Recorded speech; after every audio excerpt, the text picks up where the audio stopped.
Bonjour à tous, donc je fais cette vidéo parce que je suis une femme autiste de 36 ans qui a été diagnostiquée le 11 octobre 2019 par le CRA de Lyon et j'avais envie d'aider d'autres femmes comme moi qui se sont cherchées pendant des années et qui se sont crues folles.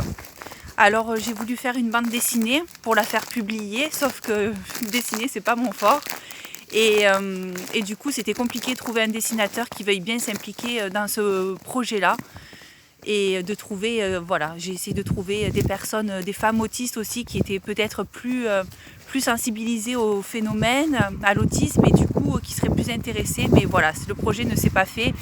Et je galérais toute seule devant mes BD, mes planches de bande dessinée. Donc je me suis dit, comment est-ce que je pourrais faire pour pouvoir aider d'autres femmes et faire passer tout ce que j'ai à faire passer comme message. Et j'ai pensé à YouTube. Donc comment j'en suis arrivée là? Alors tout a commencé, je me suis fait diagnostiquer comme étant dyslexique quand j'étais enfant. Et puis les repas de famille étaient vraiment très compliqués quand il y avait ma tante avec mes cousins, mes cousines qui venaient. C'était toujours des caprices, ce qu'on appelait des caprices, ce qui en fait étaient des crises de surcharge. Et ça se passait très mal. On arrivait difficilement à faire des repas de famille. Et puis après, j'ai grandi. L'adolescence est plutôt bien passée parce qu'au final, j'étais avec les mêmes copines de l'école pendant le primaire, le collège et le lycée. Donc pour moi, ça a été très stable, très routinier. Donc j'en ai de bons souvenirs. Et après, ça s'est compliqué quand il a fallu rentrer dans la vie d'adulte. Le travail déjà, donc je me suis rendu compte que je travaillais au McDo, je travaillais 25 heures par semaine et au bout de ces 25 heures j'étais extrêmement fatiguée et je me demandais comment j'allais faire pour travailler à temps plein quand il le faudrait. Donc ça m'a mis un peu la puce à l'oreille. J'avais pas particulièrement d'amis à part le groupe fermé que je côtoyais au collège et au lycée. J'arrivais pas à m'en faire davantage. Il y avait toujours quelque chose qui n'allait pas, qui collait pas. Le travail, du coup, c'était compliqué de s'intégrer avec les collègues aussi. Puis j'aimais bien aussi être toute seule. Et puis après, là où je me suis vraiment rendu compte qu'il y avait quelque chose qui allait pas, c'était quand j'ai commencé à rencontrer quelqu'un. Et quand j'ai eu 20 ans et que du coup les repas entre amis c'était pas possible, les sorties en boîte de nuit c'était pas possible.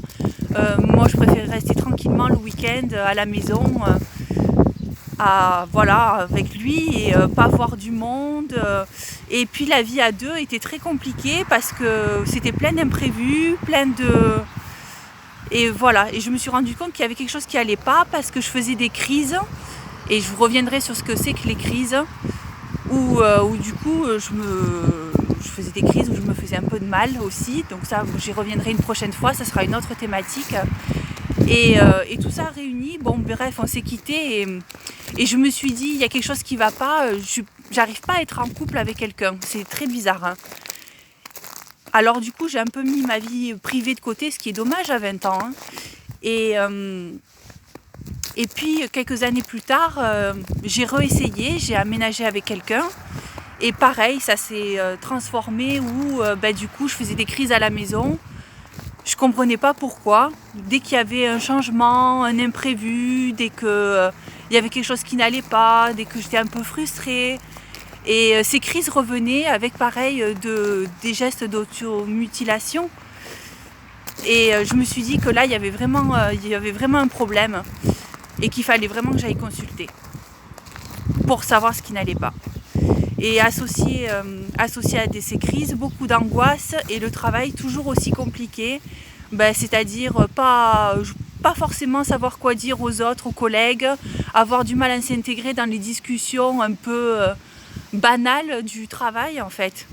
Et des troubles un petit peu alimentaires qui commençaient à surgir. Donc je me suis rendu compte qu'ils surgissaient avec du plaisir à manger souvent les mêmes aliments pendant plusieurs jours d'affilée. Il y a des petites choses qui étaient un peu différentes que les collègues me faisaient remarquer en me disant ah mais Kevin c'est bizarre, tous les midis tu manges des pâtes. Voilà. Mais c'était surtout ma vie de couple qui m'embêtait parce que je me disais flûte, j'ai 28-29 ans et j'arrive pas à vivre en couple avec quelqu'un, j'arrive pas à avoir une relation sérieuse avec quelqu'un.